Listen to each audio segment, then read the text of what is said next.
கர்த்தருடைய வார்த்தைக்கு செல்வோம்.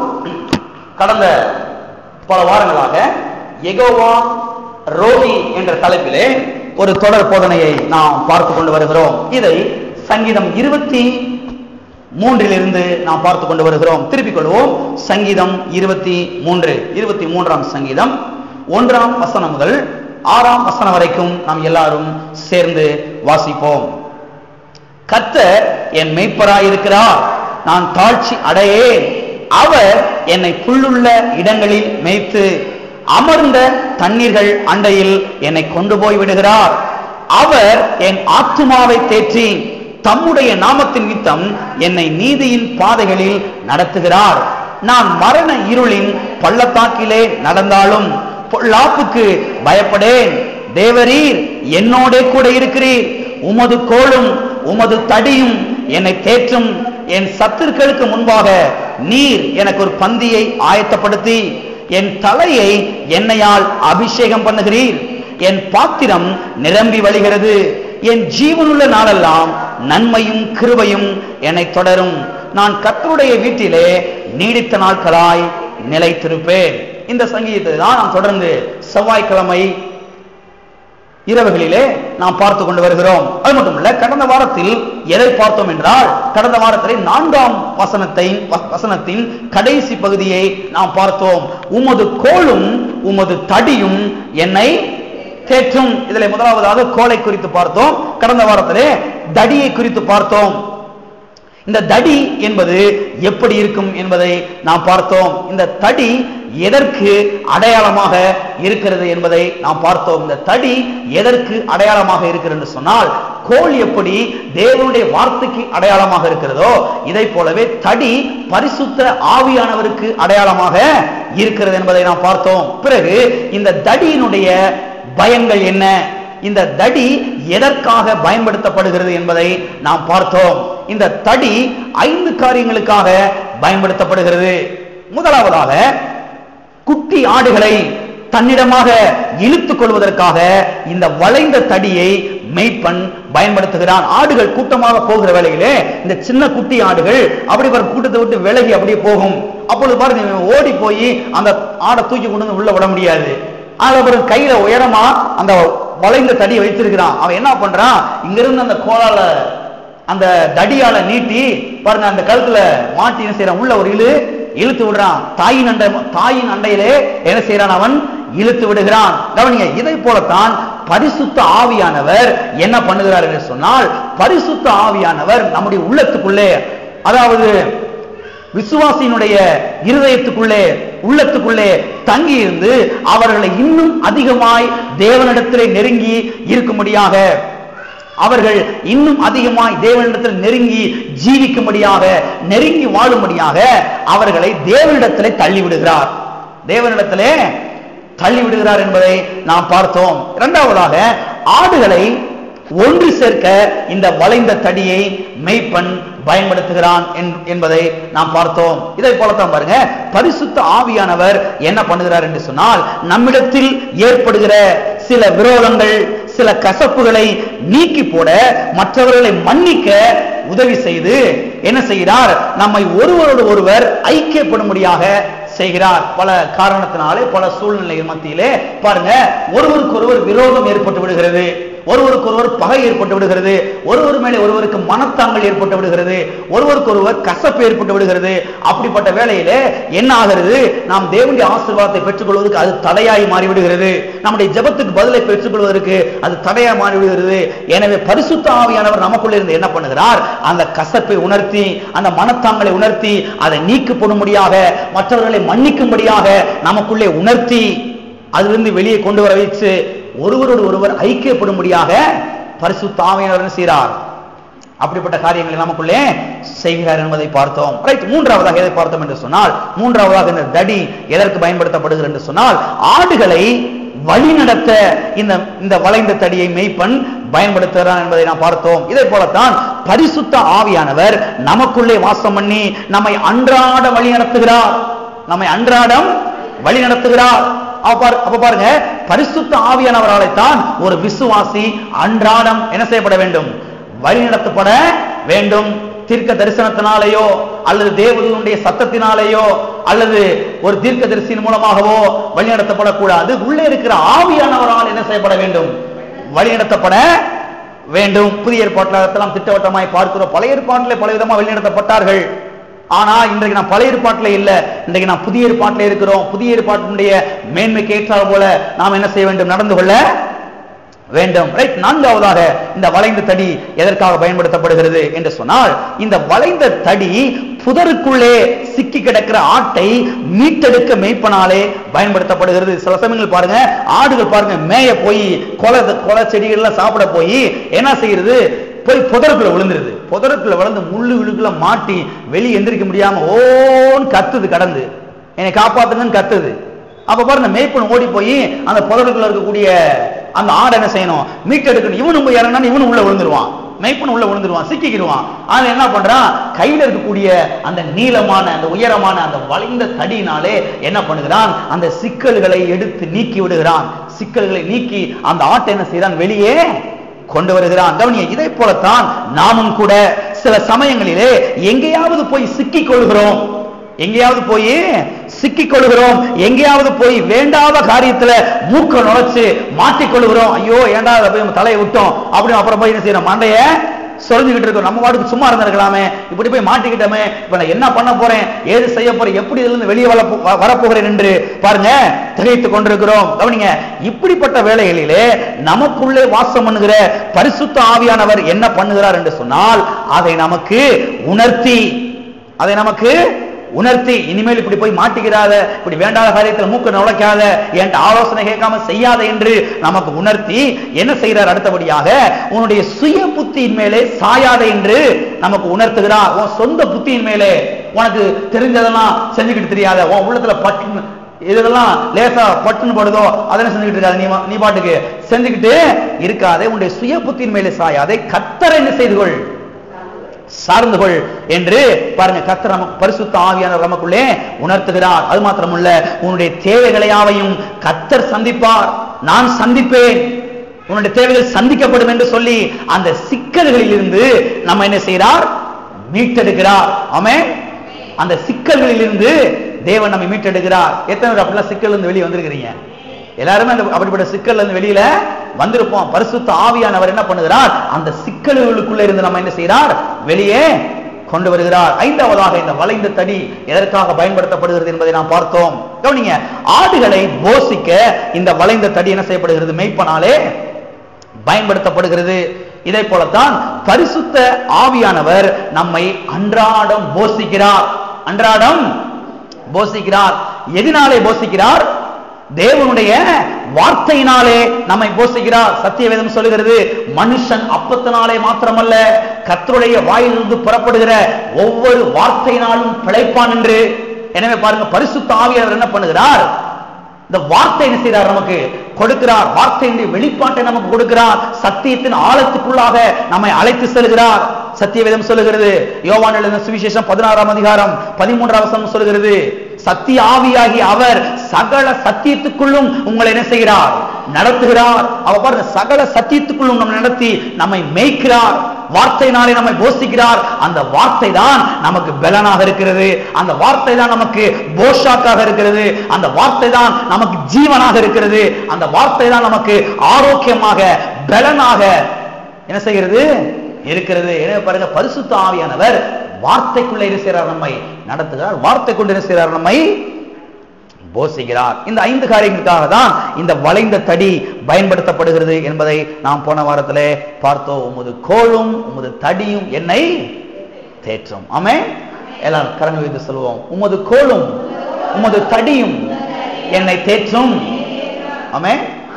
சரி, இன்றைக்கு 5ஆம் வசனத்தை நாம் பார்க்க போகிறோம்.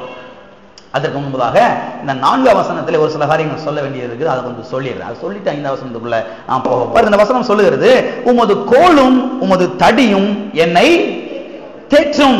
நல்ல கவனிங்க, உமது கோலும் உமது தடியும் என்னை தேற்றும். இதை எப்படி வாசிக்கலாம்னா, இப்ப நான் பிரசங்கம் பண்ணதுல இருந்து அதை சொல்றேன் பாருங்க. நான் விலைக்கு சொன்னதுல இருந்து சொல்றேன். இந்த வசனத்தை எப்படி வாசிக்க? உமது கோலும் உமது தடியும் என்னை தேற்று. இதை எப்படி வாசிக்கலாம்னா, உமது வார்த்தையும் உமது ஆவியானவரும் என்னை தேற்றுகிறார்கள். அப்படி வாசிக்கலாம் இல்லையா? ஏன்னா கோல் இதுக்கு அடையாளமாக இருக்கிறது. தேவனுடைய வார்த்தைக்கு அடையாளமாக இருக்கிறது. தடி எதற்கு அடையாளமாக இருக்கிறது? பரிசுத்த ஆவியானவருக்கு அடையாளமாக இருக்கிறது. எனவே இப்படி வாசிக்கலாம், உமது வார்த்தையும் உமது ஆவியானவரும் என்னை தேற்றுகிறார்கள். எல்லாரும் சொல்லுங்க, உமது வார்த்தையும் உமது ஆவியானவரும் என்னை தேற்றுகிறார்கள். எனவே பாருங்க, தேவனுடைய வார்த்தையும் நம்மை தேற்றுகிறது, பரிசுத்த ஆவியானவரும் நம்ம என்ன செய்கிறார்? தேற்றுகிறார். ஆமென். கவனிங்க, பரிசுத்த ஆவியானவர் ஒரு தாய்க்கு அடையாளமாக இருக்கிறார். தாய்க்கு அடையாளமாக இருக்கிறார். பிதாவாகிய தேவன் தகப்பனுக்கு அடையாளமாக இருக்கிறார். குமாரனாகிய தேவன் நம்மை போல ஒரு மகனுக்கு அடையாளமாக அவர் இருக்கிறார். ஒரு தாய் எப்படி ஒரு பிள்ளையை தேற்றுவாளோ அதை போலத்தான் பரிசுத்த ஆவியானவரும் நமக்குள்ளே வாசம் பண்ணி நம்ம என்ன செய்கிறார்? தேற்றுகிறார். இதை ஆழமாய் விளங்கிக் கொள்ள வேண்டும். பரிசுத்த ஆவியானவர் எதற்காக நமக்குள்ளே வாசம் பண்ணுகிறார்? நாம் எப்போதெல்லாம் சோர்ந்து போய்விடுகிறோமோ, நாம் எப்போதெல்லாம் கலங்கி போய் நிற்கிறோமோ, எப்போதெல்லாம் திகைத்துக் கொண்டு என்ன பண்ண போறோம் என்று பாருங்க அப்படியே நிற்கதியாக நிற்கிறோமோ, அந்த நேரத்துல தான் உள்ள இருக்கிற பரிசுத்த ஆவியானவர் என்ன செய்கிறார்? நம்மை அப்படி தேற்றுகிறார். ஒரு தாய் எப்படி அந்த குழந்தைய மடியில போட்டு சீராட்டி தோராட்டி தேற்றுகிறாளோ, நான் இருக்கண்டா நீ கவலைப்படாதலா அப்படின்னு சொல்லி தேற்றுகிறாளோ, அதை போல பாருங்க பரிசுத்த ஆவியானவர் என்ன பண்ணுகிறார்? ஒரு தாயாக இருந்து நம்மை ஒவ்வொரு நாள் என்ன செய்கிறார்? தேற்றுகிறார். ஆமென். எல்லாரும் கடந்து உயர்த்தி பரிசுத்த ஆவியானவருக்கு நன்றி செலுத்துவோம். பரிசுத்த ஆவியானவரே உமக்கு நன்றி. எப்போது நீர் என்னை தேற்றுகிறீர், எப்போதும் நீர் என்னை பாராட்டுகிறீர் ஆண்டவரே, என்னை பராமரிக்கிறீர். ஒரு தாய் எப்படி தேற்றுகிறாளோ தன்னுடைய பிள்ளைய, அதை போல நீர் என்னை தேற்றுகிறீர் கர்த்தாவே, உமக்கு நன்றி பரிசுத்த ஆவியானவரே. ஆமென்.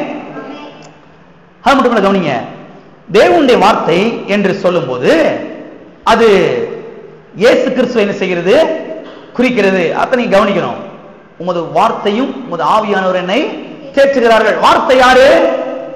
இயேசுதான் வார்த்தை. வார்த்தை தான் இயேசு. வாசிப்போம், யோவான் எழுதின சுவிசேஷம், யோவான் 1ஆம் அதிகாரம், யோவான் 1ஆம் அதிகாரம் 1ஆம் வசனத்தை வாசிக்கிறேன். எல்லாரும் கவனிங்கள்.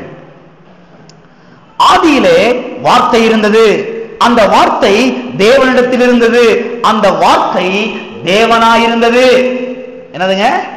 வார்த்தை தேவனாயிருந்தது. இப்ப பாருங்களேன், 1ஆம் வசனத்துக்கு 14ஆம் வசனத்துக்கு நேரடியா ஒரு கனெக்ஷன் கொடுங்களேன், விளங்கி ஈஸியா வாசிக்கிற பாருங்க. 14ஆம் வசனம், அந்த வார்த்தை மாம்சமாகி. எந்த வார்த்தை?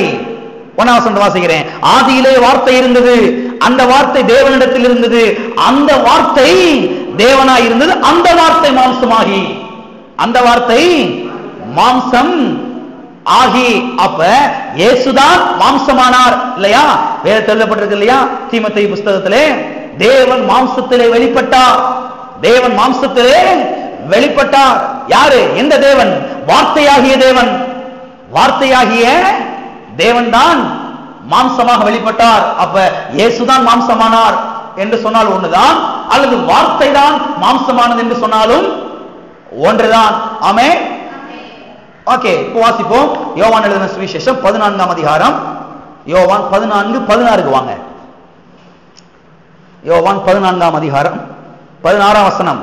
நான் பிதாவை வேண்டிக் கொள்வேன், இயேசு கிறிஸ்து சொல்கிறார், நான் பிதாவை வேண்டிக் கொள்வேன், அப்பொழுது என்றென்றைக்கும் உங்களுடனே கூட இருக்கும்படிக்கு சத்திய ஆவியாகிய வேறொரு தேற்றரவாளனை அவர் உங்களுக்கு தந்தருளுவார். அவர் உங்களுக்கு தந்தருளுவார். கவனிங்க, இந்த வசனத்துல இயேசு கிறிஸ்து என்ன சொல்லுகிறார்? சத்திய ஆவியாகிய வேறொரு தேற்றரவாளன். வேறொரு தேற்றரவாளன். அப்ப பரிசுத்த ஆவியானவர் யார்? பரிசுத்த ஆவியானவர் யார் என்று சொன்னால் அவர் தேற்றரவாளன், தேற்றுகிறவர். யாருங்க அவரு? தேற்றுகிறவர். யார் தேற்றுவா? பொதுவா தகப்பன் தேற்றுவார், இல்லைன்னு சொல்ல. ஆனால் பாருங்க, மெஜாரிட்டியா பொதுவா அதிகமா தேற்றுகிறவர் யாருன்னு சொன்னால் தாய் தான் அதிகமாக தேற்றுவாள். என்று சொன்னால் பிள்ளைகள் பொதுவாக தாய் நடத்துல தான் அதிகமான செய்யும் இருக்கும். தகப்பன் வேலைக்கு போயிடுவாரு, அதனால தாய் நடத்துல தான் பிள்ளைங்க அதிகமான செய்யும் இருக்கும். எனவே பாருங்க, இங்க சொல்லப்பட்டிருக்கிறது தேற்றரவாளன் யார்? பரிசுத்த ஆவியானவர் தேற்றரவாளனாக இருக்கிறார் என்று இயேசு கிறிஸ்து இங்க சொல்லுகிறார். அது மட்டுமல்ல, இங்கே ஆண்டவராய் இயேசு கிறிஸ்து சொல்லுகிறார், வேறொரு தேற்றரவாளனை அனுப்புவார். என்னங்க? வேறொரு தேற்றரவாளனை அனுப்புவார் என்று சொல்லுகிறார். எல்லாரும் கவனிங்க, வேறொரு தேற்றரவாளனை அனுப்புவார் என்று சொன்னால் அப்ப இயேசு கிறிஸ்து யாருதான்? அவரும் தேற்றரவாளன் தான். எத்தனை விளங்கிச்சு? வேறொரு தேற்றரவாளனை அனுப்புவார் என்று சொன்னால், அதாவது இயேசு என்று சொல்லுகிறார், நான் பிதாவை வேண்டிக் கொள்வேன் பரலோகத்துக்கு போய். அப்ப பிதா என்ன பண்ணுவார்? வேறொரு தேற்றரவாளனை அனுப்புவார், அதாவது சத்திய ஆவியாகிய தேற்றரவாளனை அனுப்புவார் என்று சொல்லுகிறார். அப்ப பரிசுத்த ஆவியானவர் தேற்றரவாளன் என்று சொன்னால், அப்ப இயேசு கிறிஸ்து யாருதான்? அவரும் தேற்றரவாளன் தான். எனவே பாருங்க, உமது கோலும் உமது தடியும் என்னை தேற்றும் என்று சொல்லும் பொழுது, வார்த்தையாக இயேசுவும் நம்மை தேற்றுகிறார், பரிசுத்த ஆவியானவரும் நம்மை என்ன செய்கிறார்? தேற்றுகிறார்.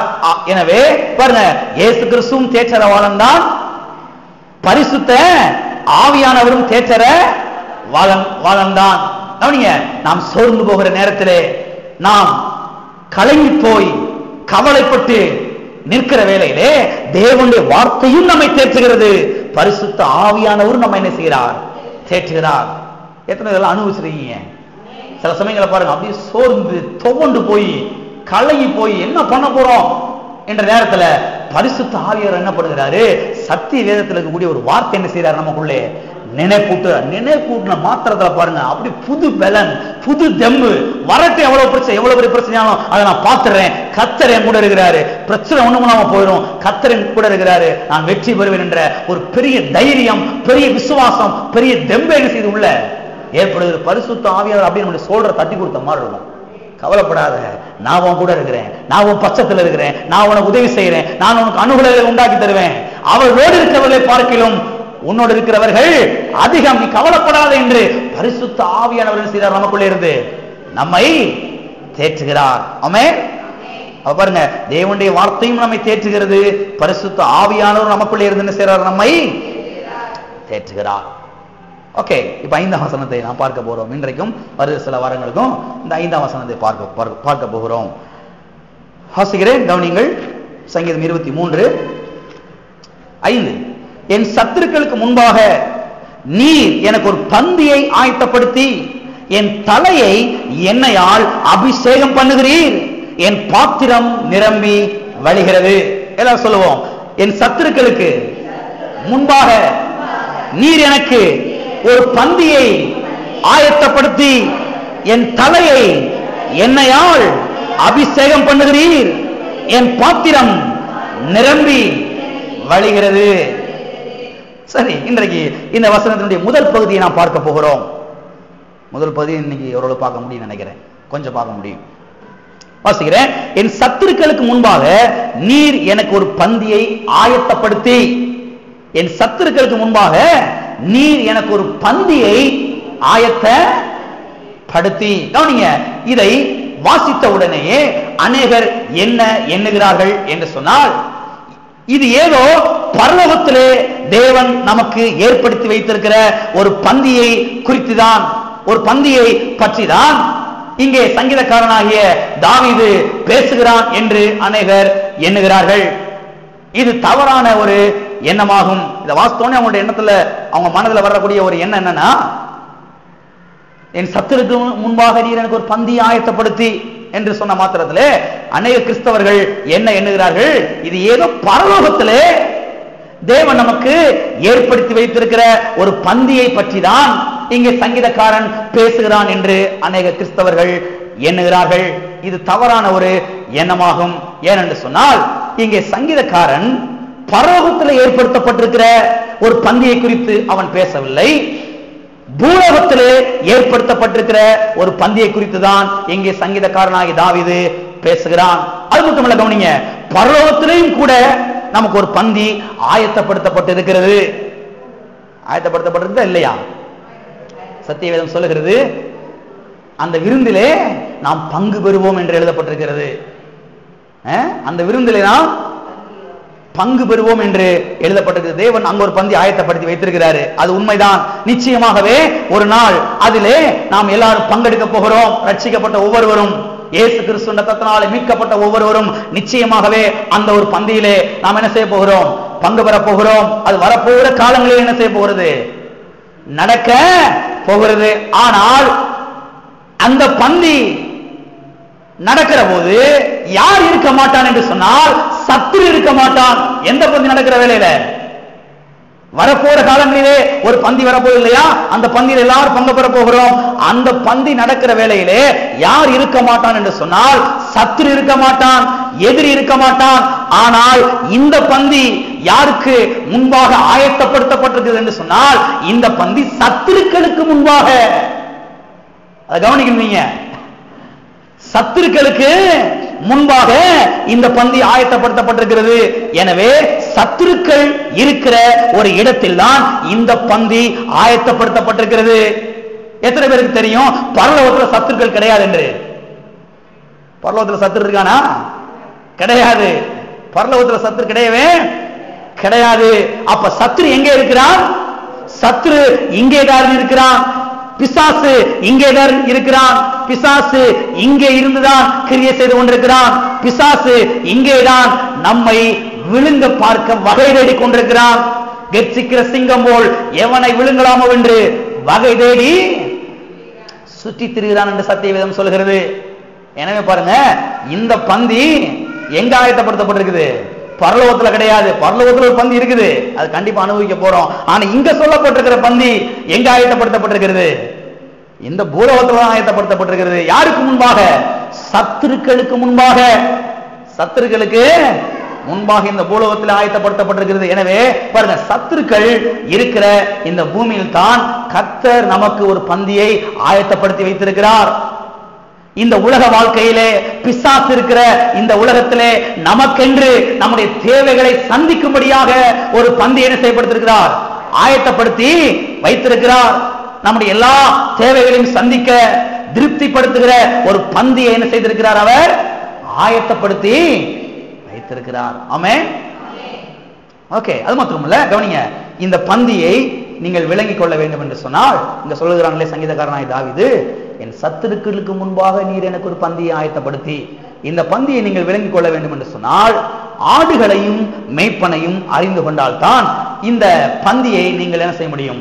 நன்றாக விளங்கிக் கொள்ள முடியும். கவனிங்க, மேய்ப்பர்கள் ஆடுகளை கோடை காலத்திலே பாருங்க பள்ளத்தாக்குகள், சமவெளிகள், மலைப்பாங்கான இடங்களுக்கு கொண்டு செல்வார்கள் என்பதை நாம் ஏற்கனவே பார்த்தோம்.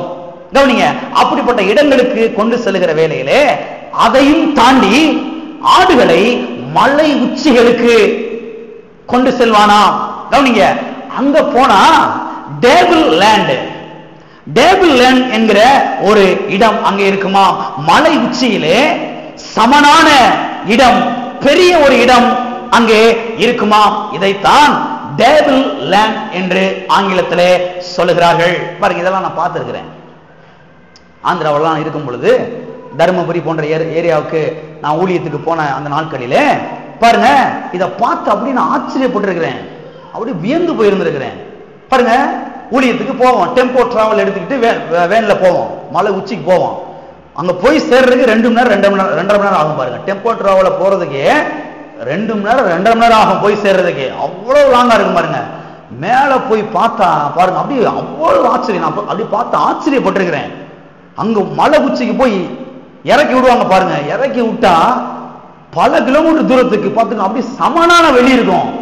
எங்க பார்த்தாலும் பச்சை பசேர்னு அப்படி புல்கள்லாம் விளைந்து அவ்வளவு அருமையா இருக்கும் பாருங்க. அதுல ஒரு பெரிய ஒரு ஆச்சரியம் என்னன்னா, அங்க பார்த்தா இந்த பக்கத்துல ஒரு மூலையில 10-15 குடி இருந்துட்டு இருப்பாங்க, இந்த பக்கத்துல ஒரு குடி இருப்பாங்க. கிராமம் அங்கங்க தனி கிராமம் இருக்கும் பாருங்க.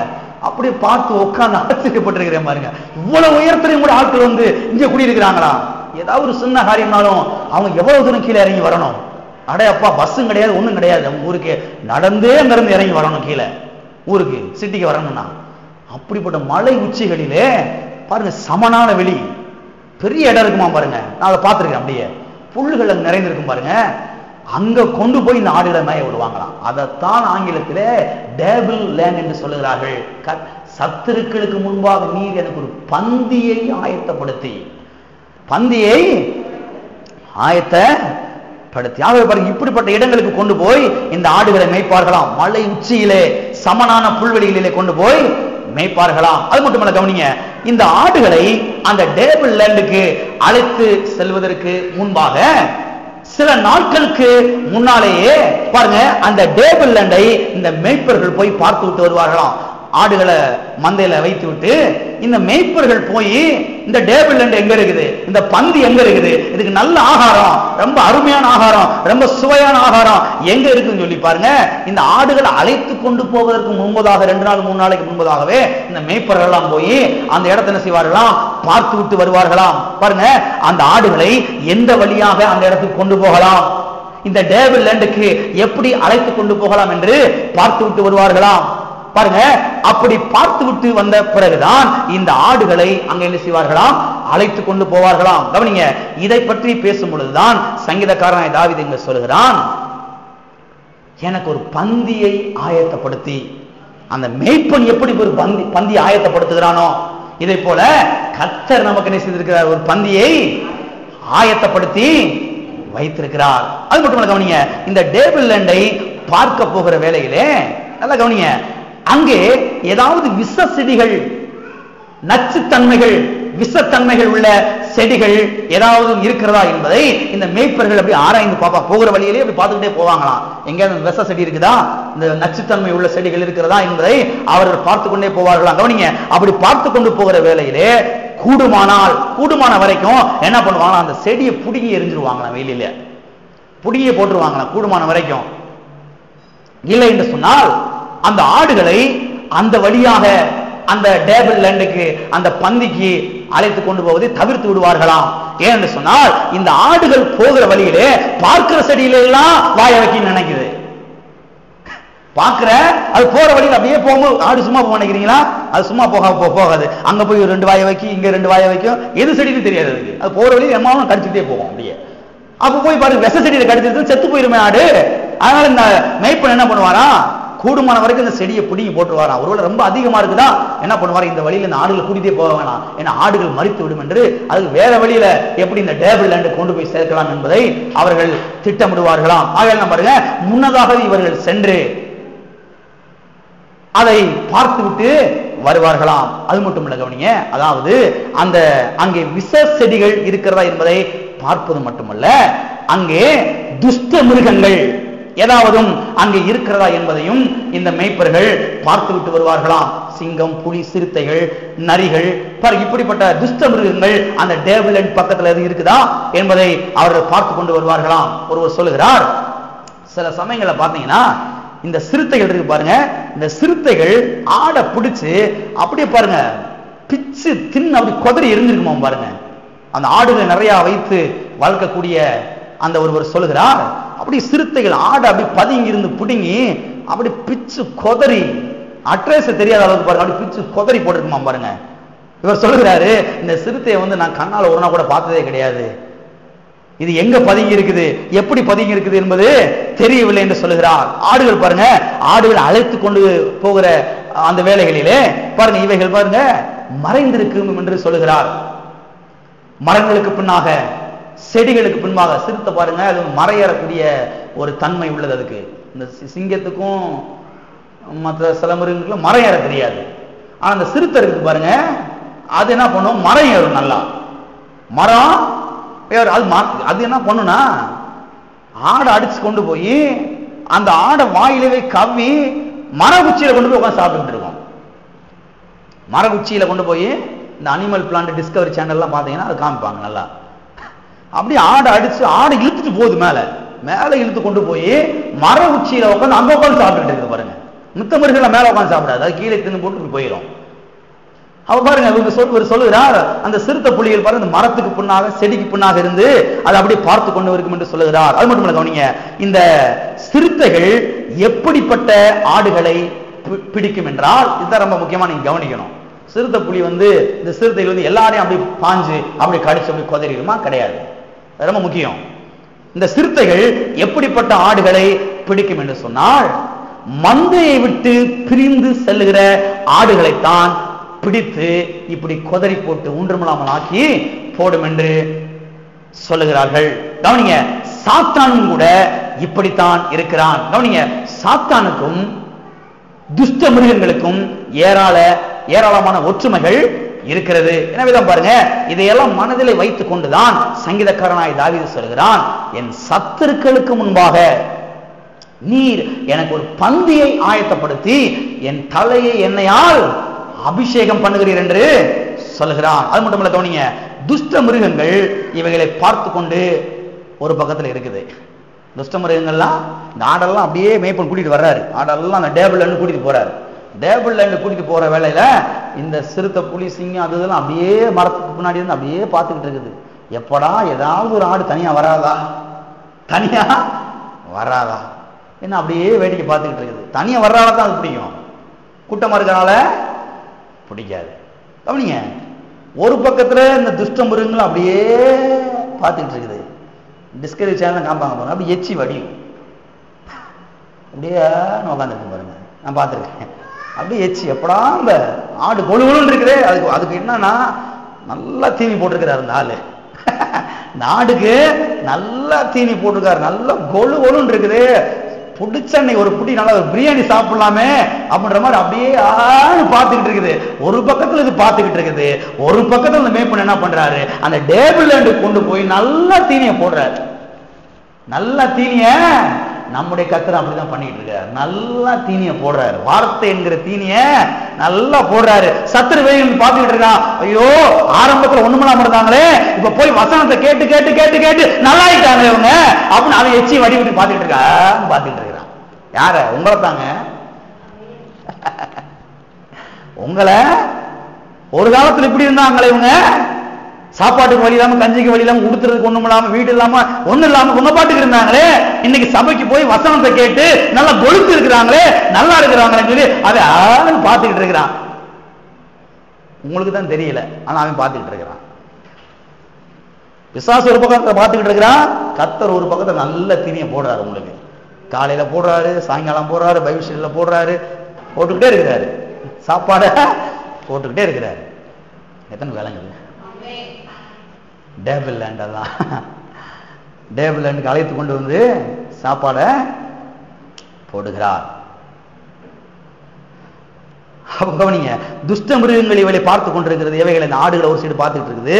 ஆனால் மெய்ப்பனோ இவைகளுக்கு நன்றாக சாப்பாடை கொடுத்து போஷித்துக் கொண்டு இருக்கிறார். கவனிங்க, இந்த ஆடுகள் மெய்ப்பனை விட்டு தூரம் போகாத வரை, மெய்ப்பனை நெருங்கி இருக்கிற வரை இவைகளை எந்த ஒரு காட்டு மிருகங்களும் தாக்க முடியவே முடியாது. ஏனென்றால் மேய்ப்பனுடைய கையில் என்ன இருக்குது? தடி இருக்குது, இன்னொன்னு என்ன இருக்குது? கோல் இருக்குது. எனவே பாருங்க, இதை வச்சு 4 சாத்து சாத்தி தாடையெல்லாம் அடிச்சு நொறுக்கிடுவாரு. அதனால பாருங்க, இந்த மேய்ப்பனோடு நெருங்கி இருக்கிற வரைக்கும் இந்த ஆடை எந்த துஷ்டமிருகம் ஒண்ணும் பண்ண முடியாது. ஆகவேதான் பாருங்க, ஆடுகள் மேய்ப்பனோடு நெருங்கி இருக்க ஆடுகளுக்கு தான் நல்ல பாதுகாப்பு, அதிகமான பாதுகாப்பு. ஒரு விசுவாசிக்கு நல்லா கவனிங்க, எல்லாம் நல்லா கவனிங்க, ஒரு விசுவாசிக்கு எது பாதுகாப்புனா கர்த்தரோடு நெருங்கி இருப்பது, சபைக்குள்ளே நெருங்கி இருப்பது, அதுதான் பாதுகாப்பு. சில ஆள்லாம் பாருங்க, சபை விட்டு வெளியே தனியா நிக்கிறது. அப்படியே தனியா நிக்கிற ஆளுக்கு சாத்து மட்டும் விழுகும். அப்புறம் ஐயோ அடி விழுந்துச்சு, ஓடி வர்றீங்க, பாஸ்டர் ஜெபம் பண்ணுங்க. எங்க போனீங்க? தனியா போனேன். எதுக்கு தனியா போனீங்க? சபைக்கு வர்றதே கிடையாது, வசனத்தை கேட்கிறதே வந்து கிடையாது, சபைக்குள்ள ஐக்கியத்தை வைக்கிறது கிடையாது, மந்தைக்குள்ள இருக்கிறதே கிடையாது, மந்தை விட்டு தனியா போறது எனக்கு எல்லாம் தெரியும். போறது அங்க அப்புறம் மாற்றி விழுந்தவொடனே அப்புறம் அங்கிருந்து போன் அடிக்கிறது, அப்புறம் அங்கிருந்து ஓடி வர்றது. ஐயோ அடி விழுந்துச்சு, எங்க பிரதர் போனீங்க, எங்க சிஸ்டர் போனீங்கன்னா, போய் பார்த்தேன் லேசா. என்ன போய் பார்க்கறது? அதான் சின்ன வயசுல 1ஆம் வகுப்புல சொல்லி கொடுத்துருக்காங்களே, எலிமெண்டரி ஸ்கூல்லையே 5 மாடு ஒன்னா இருந்திருக்குது. சிங்கம் தாக்க வர்றப்ப 5 மாடு ஒன்னா போய் என்ன செஞ்சிச்சு? தாக்குச்சு, ஒன்றும் பண்ண முடியல. ஆனா தனியா பிரிஞ்சு போச்சு, ஒவ்வொரு மாடா சாத்திருச்சு. அது எங்க இருந்து எடுத்துருக்காங்க? இந்த கதை பைபிள்ல இருந்து எடுத்திருக்கிறாங்க. பைபிள்ல இருந்தா அந்த கதையை எடுத்திருக்கிறாங்க. நீங்க மந்தைக்குள்ள இருக்கிற வரைக்கும் உங்களுக்கு பாதுகாப்பு, மெய்ப்பனாக இயேசு கிறிஸ்துவோடு நெருங்கி இருக்கிற வரைக்கும் உங்களுக்கு பாதுகாப்பு. நீங்க தனியா போனீங்கன்னா பாதுகாப்பு கிடையாது. ஆகையால சில ஆளுக்கெல்லாம் சொல்றது, பர்சனலாக கூட சொல்றது, ஒழுங்க வசனத்தை கேட்க வாங்க, சபைக்கு வாங்க, சபைக்குள்ள ஐக்கியத்தை வைங்க, சபையோடு கூட உங்க உறவு என்ன செய்யுங்க, வைத்துக் கொள்ளுங்கள். ஏன்? அதுதான் உங்களுக்கு பாதுகாப்பு. அது மாத்திரம் இல்ல, இங்க ஒரு பந்தியே என்ன செய்யுது? நடக்குது. பந்தியே நடக்குது. வார வாரம் பந்தி சாப்பிட தான் வர்றீங்க. எத்தனை விளங்குது? எத்தனை உண்மையா வார வாரம் பந்தி சாப்பிட்றேன், நல்லா சாப்பிட்றேன், வசனத்தை நல்லா போடுறீங்க பாஸ்டர், நல்லா நாங்கள் சாப்பிட்றோம், நல்லா கொழுத்து இருக்கிறோம். வசனம் தான் நம்மை வாழ வைக்கும். கவனிங்க, இதைத்தான் சங்கீதக்காரன் சொல்லுகிறான், உமது கோலும் உமது தடியும் என்னை தேற்றும் என்று சொல்லுகிறான். தேவரீர் என்னோடு கூட இருக்கிறீர். எனவே பாருங்க, மேய்ப்பன் இருக்கிற வரைக்கும் எத்தனை சிங்கம் புலி சிறுத்தைகள் மரத்துக்கு பின்னாக ஒளிந்திருந்தாலும், செடிகளுக்கு பின்னாக ஒளிந்திருந்தாலும், ஒளிந்திருந்து பார்த்து கொண்டிருந்தாலும் பரவாயில்லை, இவர் கூடவே இருக்கிறாரு. யாரு? கர்த்தர், மேய்ப்பராகிய கர்த்தர் இயேசு கிறிஸ்து கூட இருக்கிறார். இவர் கூட இருக்கிறார். நல்லா நான் சாப்பிட்டு சாப்பிட்டு சாப்பிட்டு நல்லா நான் கொழுத்திருப்பேன், நீ பார்த்து எச்சியை வடிக்கிட்டே இரு. ஐயோ போப்போ நல்லாக்கிட்டே போறாங்களே, முதல்ல அவங்க வந்து நல்லா இருந்தாங்க, அப்புறம் அவங்க புருஷன் வந்து நல்லா இருந்தாரு, அப்புறம் அவங்க பிள்ளைகளை வந்து நல்லா இருக்கிறாங்க, குடும்பம் வந்து நீங்க நல்லா இருக்குது என்று அவன் பார்த்துக்கிட்டு இருக்கிறான். அவன் ஒன்றும் பண்ண முடியாது. ஏன்னா இங்க என்ன இருக்குது? கோலும் இருக்குது, தடியும் இருக்குது. எடுத்து சாத்துனா, ஏற்கனவே சாத்து வாங்கிதான் பிசாசுக்கு பல்லெல்லாம் தகர்ந்து போச்சு. கெச்சிக்கிற சிங்கம் போல் எவனை விழுங்கலாம் என்று வகை தேடி சுத்தி திரிகிறான். பிசாசு என்ன பார்க்கறானா? விழுங்க பார்க்கறானா. விழுங்குற சிங்கத்தை என்னைக்கு பார்த்துருக்கீங்க? எங்க பார்த்துருக்கீங்களா? சிங்கம் என்ன பண்ணும்? கடிக்கும், கடிச்சு கோதரும். விழுங்குற சிங்கத்தை என்னைக்கு பார்த்துருக்கீங்களா? இங்க ஒரு சிங்கத்தை பத்தி கர்த்தர் சொல்றாரு, அவன் விழுங்குகிற சிங்கம். ஏன்னா அவனுக்கு பல்லு கிடையாது. ஏன் பல்லு கிடையாது? கர்த்தர் கல்வார் சிலுவையில அடிச்ச அடியில பல்லெல்லாம் தகர்ந்து போச்சு பிசாசுக்கு. அதனாலதான் சொல்லப்பட்டிருக்கிறது, எவனை விழுங்கலாமோ என்று வகை தேடி சுட்டி திரிகிறான். ஆனா எல்லாரையும் விழுங்க முடியாது. அதான் விஷயம். விழுங்கலான்னு வகை பார்க்கிறான், ஆனா எல்லாரும் என்ன செய்ய முடியாது? விழுங்க முடியாது. யார விழுங்க முடியாது? மேய்ப்பனோடு நெருங்கி இருக்கிற ஆளை விழுங்க முடியாது. சபையோடு கூட ஐக்கியத்தை வைத்திருக்கிற ஆள் என்ன செய்ய முடியாது? விழுங்க முடியவே முடியாது. சபைக்குள்ளே உறவை வைத்திருக்கிற ஆள் என்ன செய்ய முடியாது? விழுங்க முடியவே முடியாது. ஆமென். எனவே இவர் கூட இருக்கிறபடினாலே நன்றாக சாப்பிட்டு கொண்டே இருப்பேன் என்று சங்கீதக்காரன் தாவீது சொல்லுகிறான். அது மட்டும் இல்ல, கவனிங்க, இந்த மிருகங்களை போலவே சாத்தானும் பாருங்க மறைந்திருந்து அவனே செய்யறான், பார்த்து கொண்டிருக்கிறான். எப்படா அவன் மாட்ட மாட்டான், எப்படா அவன் மாட்ட மாட்டான். ஆனால் அவனால் நம்ம என்ன செய்ய முடியாது? விழுங்க முடியாது. எது வரைக்கும்? நாம் தேவனோடு நெருங்கி இருக்கிற வரைக்கும், நாம் தேவனோடு சஞ்சரிக்கிற வரைக்கும், நாம் தேவனோடு நடந்து கொண்டிருக்கிற வரைக்கும் பிசாசு நம்ம என்ன செய்ய முடியாது? விழுங்க முடியாது. ஆனால் நாம் வழி தவறி போகிற வேளையிலே, நாம் பாதை விலகி போகிற வேளையிலே, நம்முடைய சுய ஆசைகளாலே, நம்முடைய சுய விருப்பங்களாலே ஆட்கொள்ளப்பட்டு நம்முடைய வாழ்க்கையை நாம் நடத்துகிற வேளையிலே தான், நம்முடைய தேவைகளை நாம் சந்திக்க முயற்சிக்கிற வேளையிலே தான் நாம் மாட்டிக்கொள்ளுகிறோம். அதான் விளங்குச்சு. நம்முடைய சுய ஆசை, நம்முடைய சுய விருப்பம், அதான் நிறைவேற்ற போறேன்னு சொல்லி எப்படியாவது போற வழியில தான் அங்க போய் மாட்டிக்கிறோம். என் தேவையில நான் சந்திச்சுக்கிறேன், யார் என் தேவையை சந்திக்க தேவையில்லை. கர்த்தர் தேவையில்லை, அது அவர் தேவையில்லை, இது தேவையில்லை, இருக்கு சபை தேவையில்லை, எனக்கு எதுவும் தேவையில்லை, நான் என் வேலையை பார்த்துக்கிறேன் போதுதான் அங்க என்ன செய்யறோம்? மாட்டி கொள்ளுவோம். எனவே பாருங்க, அவன் யாரை விழுங்க பார்க்கிறான் என்று சொன்னால், யார் வழி விலகி போகிறார்களோ, யார் பாதை மாறி போகிறார்களோ, யார் மேய்ப்பனை விட்டு தூரமாக போகிறார்களோ அவர்களைத்தான் என்ன செய்யறான்? விழுங்க பார்க்கிறான். கர்த்தருடைய வார்த்தையிலே வேரூன்றாதவர்களை, கர்த்தருடைய வார்த்தையை விட்டு விலகி போகிறவர்களை, கர்த்தருடைய வார்த்தையை விசுவாசிக்காதவர்களை தான் அவன் என்ன செய்யறான்? விழுங்க பார்க்கிறான். ஆகையால் தான் பாருங்க, நாம் கர்த்தரோடு நெருங்கி ஜீவிக்க வேண்டியது அவசியமாக இருக்கிறது. அவருடைய வார்த்தைக்கு கீழ்ப்படி நடக்க வேண்டியது அவசியமாக இருக்கிறது. எனவே பாருங்க, கிறிஸ்தவ வாழ்க்கையிலே நம்முடைய சுய விருப்பங்களை நிறைவேற்ற முயற்சிக்கிற வேளையிலே, சுய ஆசைகளாலே ஆட்கொள்ளப்பட்டு வாழுகிற வேளையிலே, அப்பொழுதுதான் பாருங்க பிசாசு நம்மை தாக்க முயற்சிக்கிறான். எனவே பாருங்க, இந்த சுய ஆசைகளை, சுய விருப்பங்களை தள்ளிவிட்டு தேவனுடைய ஆசைகளை, தேவனுடைய விருப்பங்களை நிறைவேற்றி அவர் என் தேவையை சந்திப்பார், நிறைவேற்றுவார், நிறைவாக்குவார் என்று நம்பி அவரை சார்ந்து கொண்டு வாழுகிற வேளையிலே தான் நாம் பாதுகாப்பா இருக்கிறோம். தேவன் நம்ம என்ன செய்றார்? பாதுகாக்கிறார். அப்ப பாருங்க, இந்த மேய்ப்பன் அந்த டேபிள் லேண்டுக்கு, அந்த பந்திக்கு என்ன செய்யறான்? அழைத்து செல்லுகிறான். பெரிய பெரிய 5 ஸ்டார் ஹோட்டல் 3 ஸ்டார் ஹோட்டல்லாம் நீங்கள் போனீங்கன்னா அங்கே பஃபே சிஸ்டம்னு இருக்கும். பஃபே சிஸ்டம் இருக்கு. அது எப்படி சாப்பிடணும்னா முதல்ல பணம் கட்டிடணும். சாப்பாட்டுக்கு முதல்ல கட்டிடணும். அங்கே எப்படின்னா நீங்கள் உள்ளே போகலாம். உள்ளே போனால் அங்கே வெரைட்டிஸாக வகை வகையாக டேபிள் முழுவதும் சாப்பாடாக இருக்கும். வகை வகையான குழம்பு, வகை வகையான கூட்டு, வகை வகையான சாப்பாடு எல்லாம் இருக்கும். அப்படியே அங்கே வெள்ளை சோறு இருக்கும், பொங்கல் இருக்கும், கல்கண்டு சாதம் இருக்கும், எல்லா சாதமும் இருக்கும்.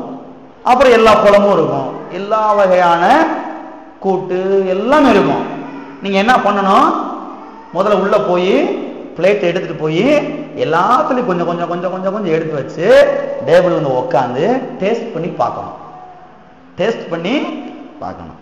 எது ரொம்ப பிடிச்சிருக்குதோ அதை போய் நீங்க எவ்வளவு வேணா சாப்பிடலாம். அங்க இருக்க எல்லாத்தையுமே எவ்வளவு வேணா சாப்பிடலாம். நீங்க ஆனா அவ்வளவு சாப்பிட முடியும்னு நினைக்கிறீங்களா? அவ்வளோத்தையும் சாப்பிடலாம். நீங்க ஏன்னா பணம் கட்டியாச்சு. அவ்வளவுக்கு நீங்க ஒரு புடி பிடிக்கலாம். வெளியில வரும்போது நடக்க முடியாத அளவுக்கு கூட வரலாம். ஆனா அவ்வளவு சாப்பிட முடியாது. ஆனா நீங்க கவனிங்க, என்ன கவனிங்கன்னா, நீங்க கவனிக்க வேண்டிய காரியம் என்னன்னா, அதுதான் பாருங்க டேபிள்ல சாப்பாடு வெரைட்டிஸா இருக்குது. நீங்க போய் எது உங்க நாக்குக்கு ரொம்ப பிடிச்சிருக்குதோ, ரொம்ப டேஸ்டா இருக்குதோ, அதை என்ன செய்யலாம், கொண்டாயா முதல்ல அதை போடு, சாப்பிடலாம். யாரும் கேட்க மாட்டாங்க, என்ன அவ்வளவு சாப்பிடுறீங்க அப்படின்னு யாரும் கேட்க மாட்டாங்க. ஏன்னா முன்னாடி என்ன செஞ்சாச்சு, பணம் கட்டியாச்சு, பே பண்ணியாச்சு, பணத்தை செலுத்தியாச்சு. யாரும் கேட்க மாட்டாங்க ஏன் அவ்வளவு சாப்பிடுறீங்கன்னு சொல்லி. வெரைட்டிஸ் என்ன செய்யலாம், நீங்க வந்து சாப்பிடலாம். கவனிங்க, கர்த்தரும் கூட இங்க ஒரு பெரிய பந்தியே ஆயத்தப்படுத்தியிருக்கிறாரு. பெரிய பந்திய ஆயத்தப்படுத்தியிருக்கிறாரு. இங்க வகை வகையான உணவுகள் உங்களுக்கு என்ன செய்யப்படுகிறது, கொடுக்கப்படுகிறது. தெய்வீக சுகம் என்கிற உணவு கொடுக்கப்படுகிறது. மீட்கப்பட்டவர்களின் ஆசீர்வாதங்கள், பொருளாதார ஆசீர்வாதங்கள், வெற்றி, பலவிதமான சத்தியங்கள் என்ன செய்யறாங்க, இங்க கொடுக்குறாங்க, போதிக்கப்படுகிறாங்க. இது எல்லாம் நீங்க நல்லா சாப்பிட்டு எப்படி ஆகிறீங்க, நீங்க வர வர விருத்தி அடைந்து மகா பெரியவனானான்.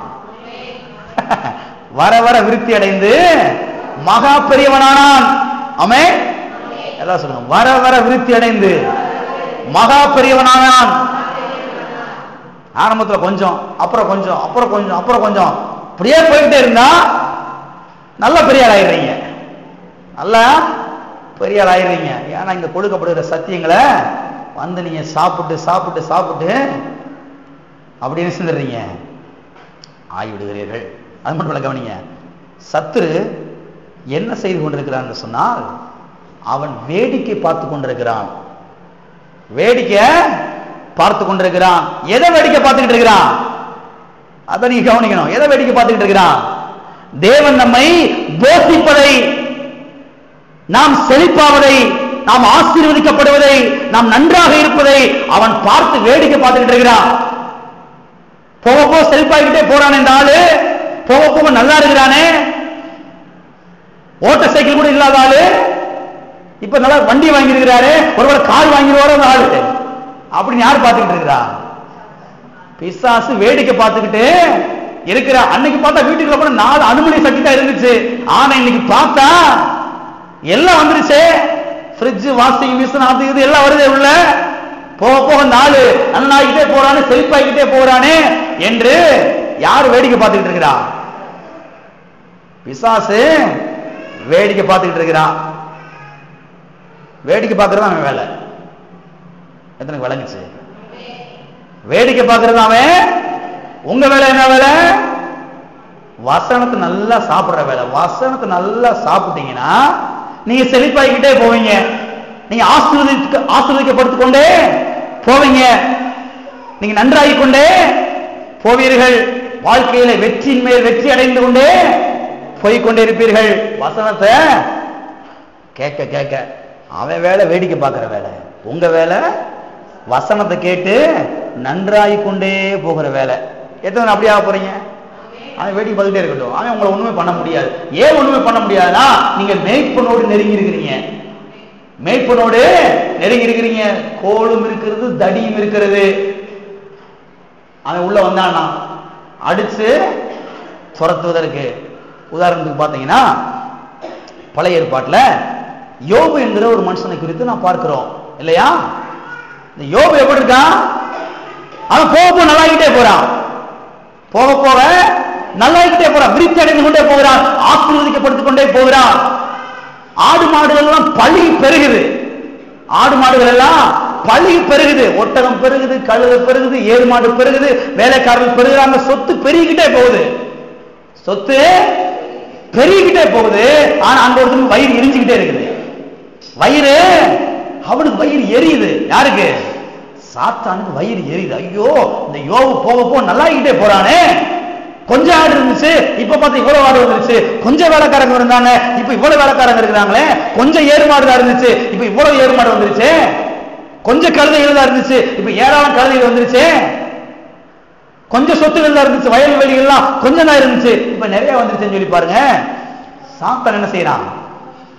வேடிக்கை பார்த்துக்கிட்டே இருக்கிறான். கவனிங்க, வேடிக்கை பார்த்துக்கிட்டே இருந்து வயிறு எரிச்சல் தாங்க முடியாம கர்த்தர்கிட்ட போய் ரிப்போர்ட் பண்றான். ஆண்டவரே இது உமக்கு நல்லா இருக்குதா?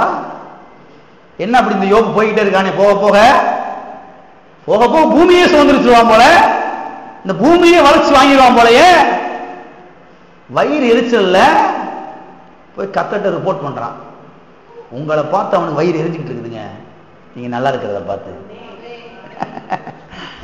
நீங்க போக போக நல்லா இருக்கிறத பார்த்து வயிறு அவனுக்கு அவன் வயிற்று எரிச்சல் வந்து உங்களை ஒன்றும் ஆக போறது கிடையாது, அது அவனுக்கு வேண்டாத காரியம்.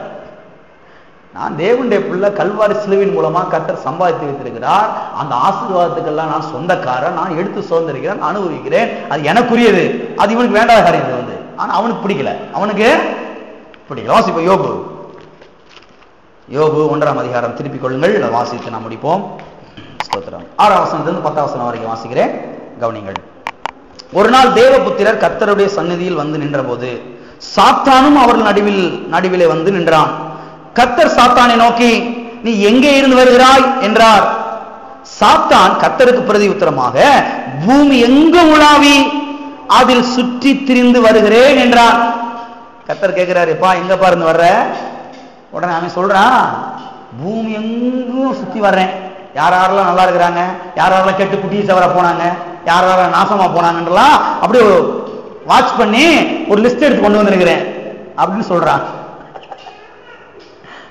சரிப்பா உன் லிஸ்ட் என்னப்பா சொல்லுது, உன் லிஸ்ட் என்ன சொல்லுது அப்படின்னு பார்த்தா அங்க சொல்லப்பட்டு பாருங்க. கர்த்தர் சாத்தானை நோக்கி, கர்த்தர் கேட்கிறாரு, ஆமா இந்த பூமியில ஒரு ஆள் இருக்கானே, ஆளு அவனை கொஞ்சம் பார்த்தையா? நீ பூமி எங்க உள்ளவனே கண்டிப்பா அவனை பார்க்காம இருக்க முடியாது, அவனை கண்டிப்பா என்ன செஞ்சிருக்க, நீ வந்து பார்த்திருக்கணுமே அப்படின்னு கர்த்தர் கேட்கிறாரு. கர்த்தர் சாத்தானை நோக்கி, என் தாசனாகிய யோபின் மேல் கவனம் வைத்தாயோ?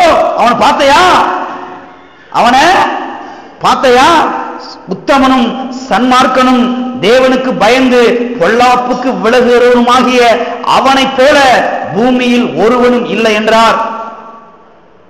பூமியில் ஒருவன் இல்லை என்றார். அதற்கு சாத்தான் கர்த்தருக்கு பிரதி உத்தரமாக, யோபு விருதாவாக தேவனுக்கு பயந்து நடக்கிறான்.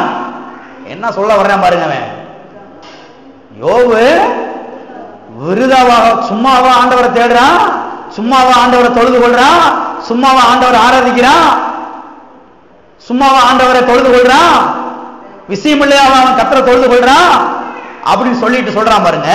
நீர் அவனையும் அவன் வீட்டையும் அவனுக்கு உண்டான எல்லாவற்றையும் சுற்றி வேலி அடைக்கவில்லையோ?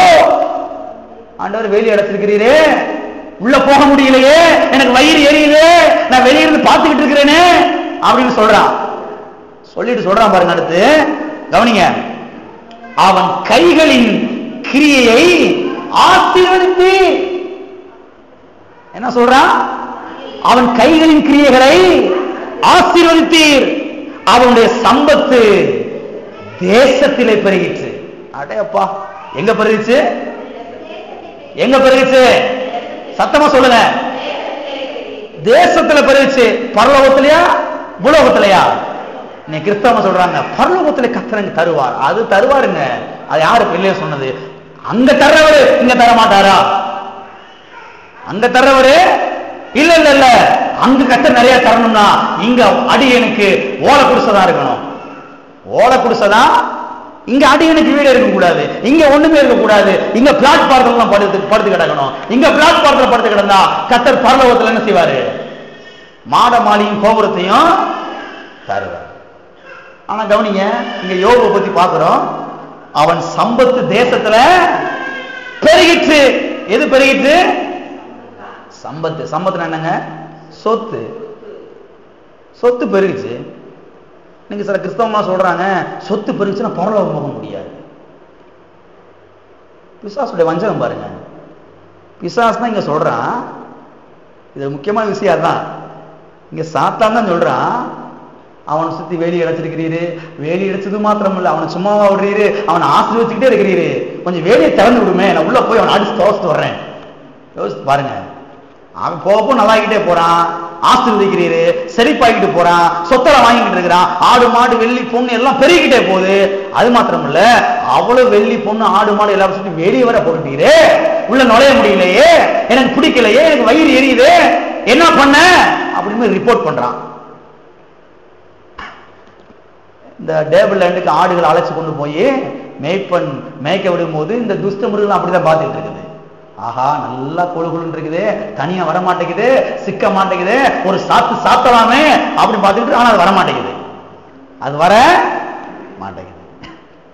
கவனிங்க, கர்த்தர் நம்மை சுற்றி வேலி அடைத்திருக்கிறார். வேலி அடைத்தது மாத்திரமல்ல, அவன் கைகளின் கிரியைகளை ஆசீர்வதித்தீர். என்னதுங்க? எல்லா கரங்களை வைத்து சொல்லுவோம். கர்த்தர் என் கைகளின் கிரியைகளை ஆசீர்வதித்திருக்கிறார். அடிக்கடி கையை பார்த்து சொல்லுங்க. அப்படி என் கை ஆசீர்வதிக்கப்பட்ட கைன்னு சொல்லுங்க. என் கை செஞ்சா ஒன்னும் விளங்காதுங்க.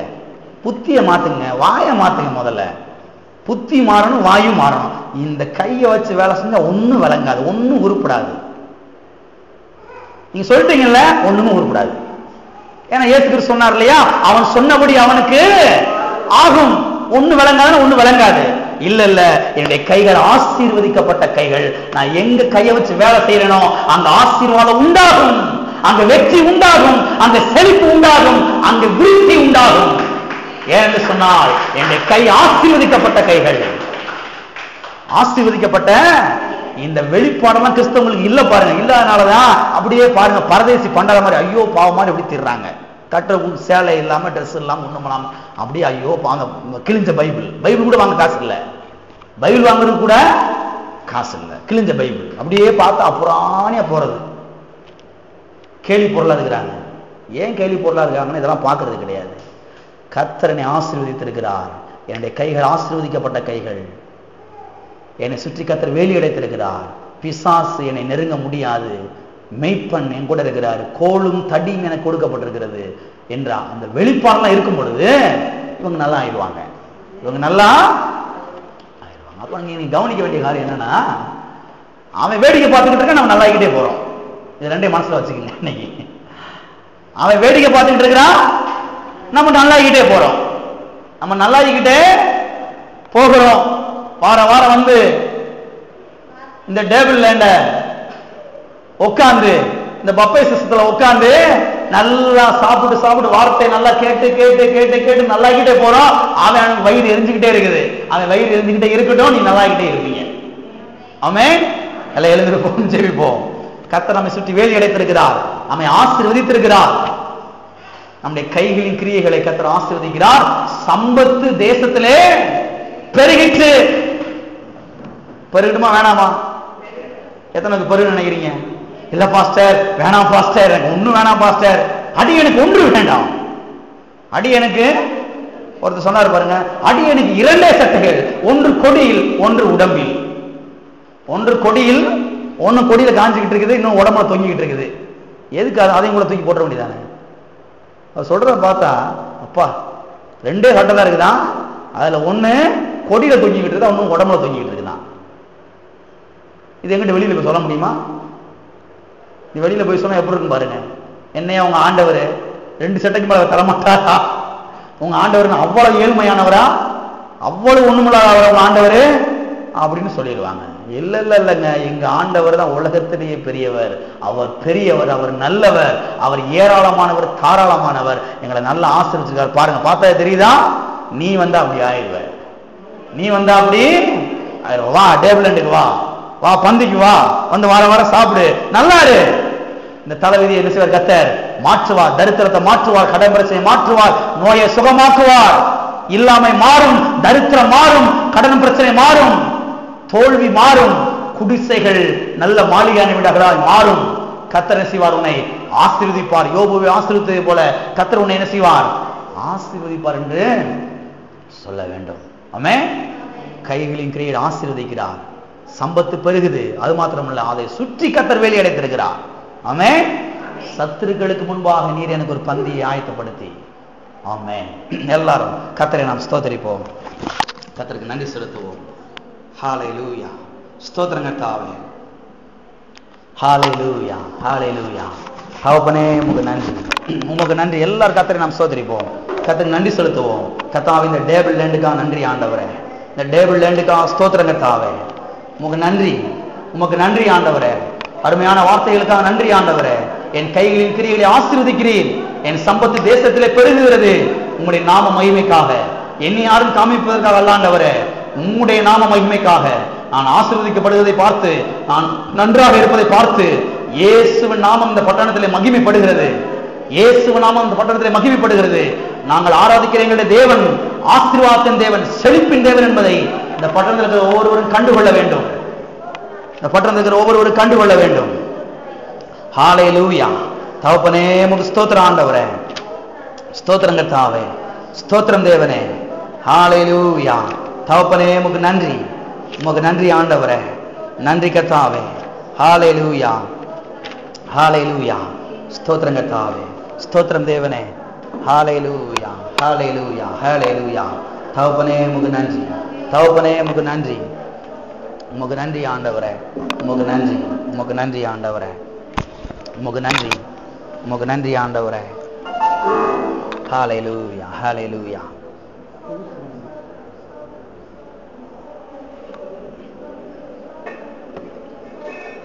Hallelujah.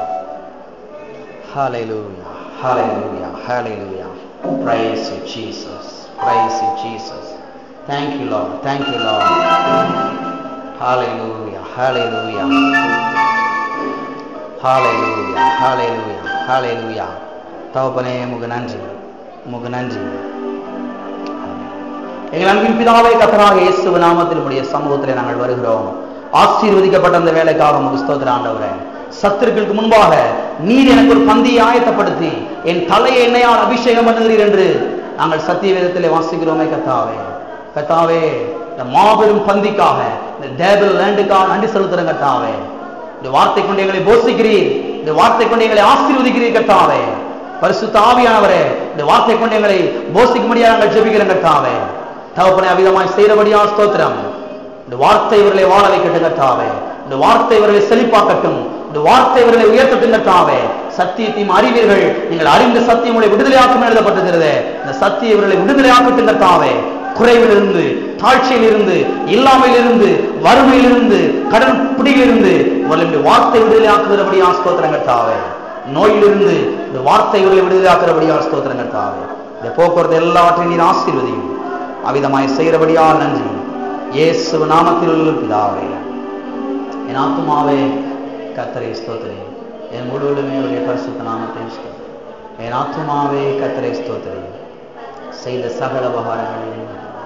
நம்முடைய கர்த்தராகிய இயேசு கிறிஸ்துவின் கிருபையும், பிதாவாகிய தேவனுடைய அன்பும், பரிசுத்த ஆவியானவருடைய ஐக்கியமும் இப்போதும் எப்போதும் நம் அனைவரோடும் கூட சதாகாலங்களிலும் இருப்பதாக.